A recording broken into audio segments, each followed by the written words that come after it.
So in Michigan Saturday night, Trump continued to attack the judge in his New York fraud case. We've heard attacks like this before. Let's take a listen. They fined me $355 million. It's the law. Nothing like this has ever happened. This judge is a lunatic, and if you've ever watched him, and the attorney general may be worse.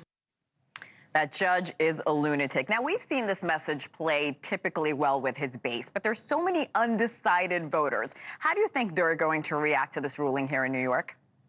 I think it can only be negative in terms of we're talking about the general election, assuming he obviously wins the primary. In the general election, first of all, obviously elections have come to the point and really began almost with Karl Rove and George W. Bush in 2004, where it's really about galvanizing the base because there are so few actual persuadable voters. Think about how many people you know that are thinking, I might vote for Biden, I might vote for Trump, maybe I'll vote for third party. This is such a very, very small number. If he's actually going for that number, I don't know if this is going to help him, but certainly anything that he can do to try to galvanize his base and try to turn out his base and bring as many members of his base to come to the polls and to be energized, that's really the goal. And that's really the goal, I think, of this of his speech. Well, I'm sure Nikki Haley has the same goal. We're going to listen to her because she's been attacking Trump on foreign policy. Here's what she had to say. I'm worried at the fact that to go and tell a dictator that you're going to encourage him to invade our allies. Putin heard that loud and clear. There's a reason that right after that he did the deep fake and say, oh, I'm for Biden. Putin knows what he's doing. We dealt with him every day at the UN. He saw that. But let's look at this too. Putin would love to have Trump or Biden. She's obviously talking about Putin and the NATO comments our former president made and Navalny's death on Friday. Do you think this argument can get more traction here, Rich?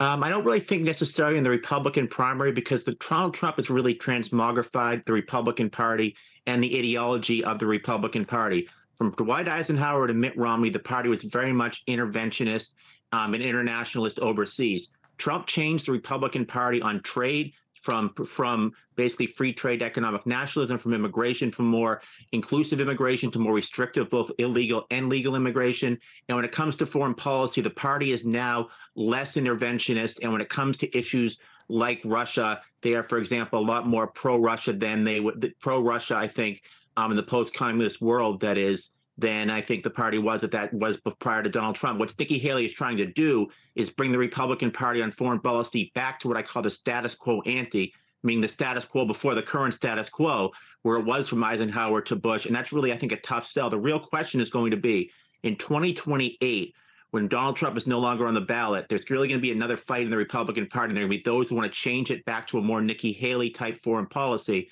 to those who want to continue the party in the role of Donald Trump, and that's really what's going to be the next kind of great debate in the party. But for Nikki Haley's case, obviously, it's very hard for her to try to pick up media attention. A lot of members of the media have kind of almost, other than News Nation, have almost forgotten that she's even in this race, and that certainly hurt her. And obviously, she's going to her home state, and her home state shows her losing by 30 points or so. So she really needs to garner as much focus on her home state and to try to at least get within 10 points. Yeah, we're showing the polls right there, where she's leading by.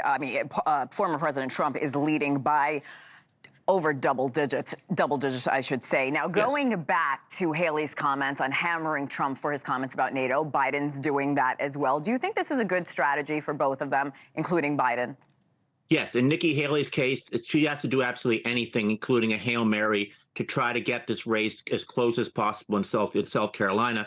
I think she figures she's probably conceded that she's going to lose South Carolina, but she figures then you get to Super Tuesday, and there are states like Massachusetts and Vermont which allow for open primaries where potentially she could get some independents to come over. In Joe Biden's case, yes, absolutely. Joe Biden is twofold for Joe Biden. On the one side, he really has to, just like Donald Trump, he has to galvanize the base. The base seems a little bit de-energized. He has a problem on his left with Jill Stein, the Green Party nominee, and Cornel West as an independent candidate. And he needs to show that in many respects, when he talks about the need for democracy, he needs to show that he's the alternative to Donald Trump and that he's very much a progressive.